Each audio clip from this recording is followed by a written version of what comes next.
उत्पन्ना एकादशी व्रत कथा। उत्पन्ना एकादशी का महत्व।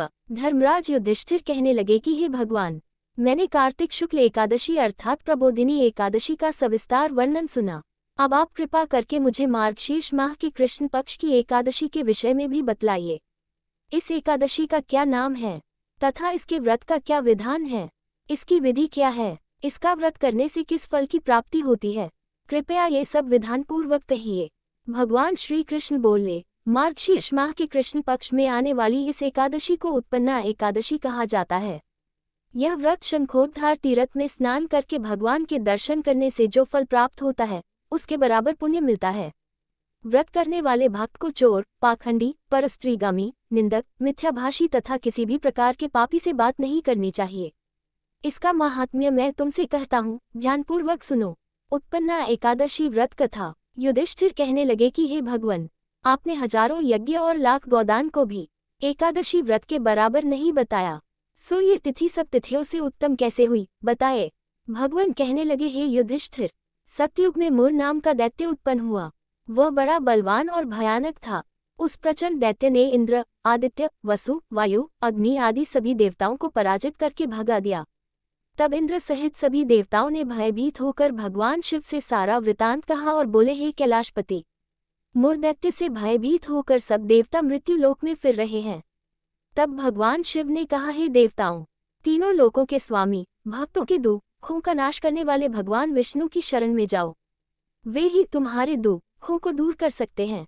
शिवजी के ऐसे वचन सुनकर सभी देवता क्षीरसागर में पहुंचे। वहां भगवान को शयन करते देख हाथ जोड़कर उनकी स्तुति करने लगे कि हे देवताओं द्वारा स्तुति करने योग्य प्रभु, आपको बारंबार नमस्कार है। देवताओं की रक्षा करने वाले मधुसूदन, आपको नमस्कार है। आप हमारी रक्षा करें। दैत्यों से भयभीत होकर हम सब आपकी शरण में आए हैं। आप इस संसार के कर्ता, माता पिता, उत्पत्ति और पालन करता और संहार करने वाले हैं। सबको शांति प्रदान करने वाले हैं। आकाश और पाताल भी आप ही हैं। सबके पितामह ब्रह्मा, सूर्य, चंद्र, अग्नि, सामग्री, होम, आहुति, मंत्र, तंत्र, जप, यजमान, यज्ञ, कर्म, कर्ता, भोक्ता भी आप ही हैं। आप सर्वव्यापक हैं। आपके सिवा तीनों लोकों में चर तथा अचर कुछ भी नहीं है। हे भगवान, दैत्यों ने हमको जीतकर स्वर्ग से भ्रष्ट कर दिया है और हम सब देवता इधर उधर भागे भागे फिर रहे हैं। आप उन दैत्यों से हम सबकी रक्षा करें। इंद्र के ऐसे वचन सुनकर भगवान विष्णु कहने लगे कि हे इंद्र, ऐसा मायावी दैत्य कौन है जिसने सब देवताओं को जीत लिया है? उसका नाम क्या है? उसमें कितना बल है और किसके आश्रय में है तथा उसका स्थान कहाँ है? ये सब मुझसे कहो। भगवान के ऐसे वचन सुनकर इंद्र बोले, भगवान, प्राचीन समय में एक नाड़ीजंग नामक राक्षस था। उसके महापराक्रमी और लोकविख्यात मुर नाम का एक पुत्र हुआ। उसकी चंद्रावती नाम की नगरी है। उसी ने सब देवताओं को स्वर्ग से निकालकर वहां अपना अधिकार जमा लिया है। उसने इंद्र, अग्नि, वरुण, यम, वायु, ईश, चंद्रमा, नैऋत आदि सबके स्थान पर अधिकार कर लिया है। सूर्य बनकर स्वयं ही प्रकाश करता है, स्वयं ही मेघ बन बैठा है और सबसे अजेय है। हे असुर निकंदन, उस दुष्ट को मारकर देवताओं को अजेय बनाए। ये वचन सुनकर भगवान ने कहा, हे देवताओं, मैं शीघ्र ही उसका संहार करूंगा।